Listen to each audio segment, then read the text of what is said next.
வாங்க இன்றைக்கி முட்டை முருங்கைக்கீரை வச்சு செய்ய போகிறோம். ஆம்லெட் மாதிரி செய்ய போகிறோம். அது எப்படி செய்து பார்க்கலாம். முருங்கைக்கீரை முட்டையோடு சேர்த்து செய்கிறப்ப ஹீமோகுளோபின் குறைபாடு கூட கரெக்டாக ஆகுதுன்னு சொல்கிறாங்க. ரொம்ப ஹெல்த்தியாகவும் இருக்கும், டேஸ்டியாகவும் இருக்குங்க. இந்த மெத்தடில் செய்யலாம். அது எப்படி செய்யுதுன்னு பார்ப்போம்.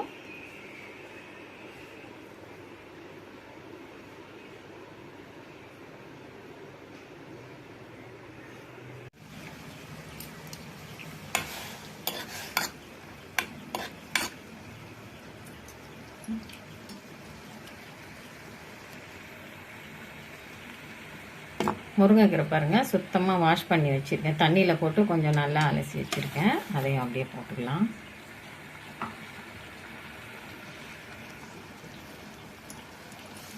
நல்லா தண்ணியில் வேக விடுவோம்.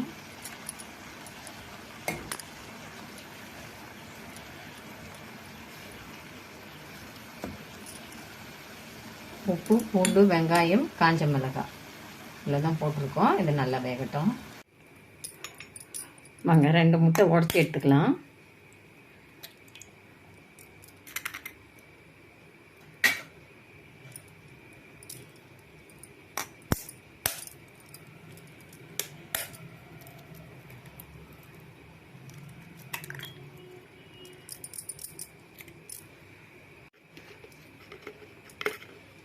கொஞ்சமாக மஞ்சள் பொடி, ஒரு பிஞ்ச் அளவுக்கு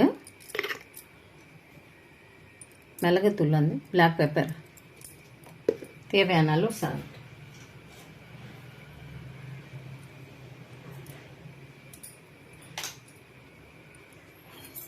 ஃபோர்க் வச்சு நல்லா அடிச்சுப்போம் முட்டையை.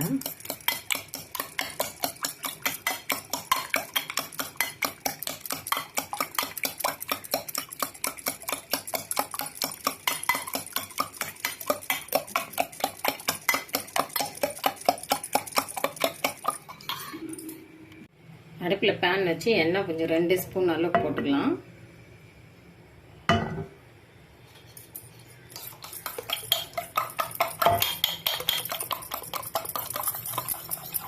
நல்லா பெப்பர்லாம் மிக்ஸ் ஆகிற அளவுக்கு முட்டை நல்லா அடிச்சுப்போம். மஞ்சத்தூள், உப்பு, பெப்பர்லாம் போட்டிருக்கோம். அப்படியே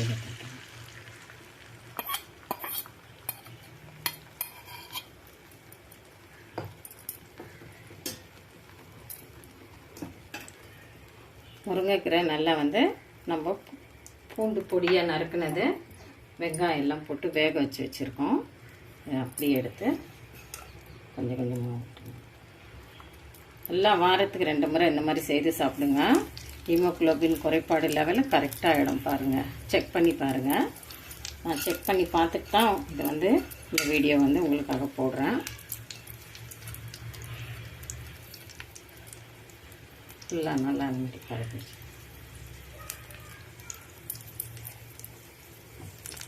நல்லா அடுப்பு சிம்மில் போட்டு அப்படியே வேகட்டும். பாருங்கள், சூப்பராக ரெடி ஆகிடுது முருங்கைக்கீரை முட்டை ஆம்லேட்டு. இந்த மாதிரி வீக்லி 2 டைம்ஸ் சாப்பிடுங்க. ஹீமோகுளோபின் குறைபாடு ஹெல்த்தியாகவும் இருக்கும்.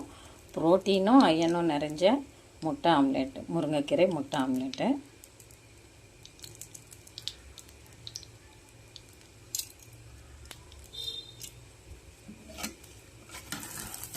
நல்லா வெந்தெடுத்து பாருங்கள்.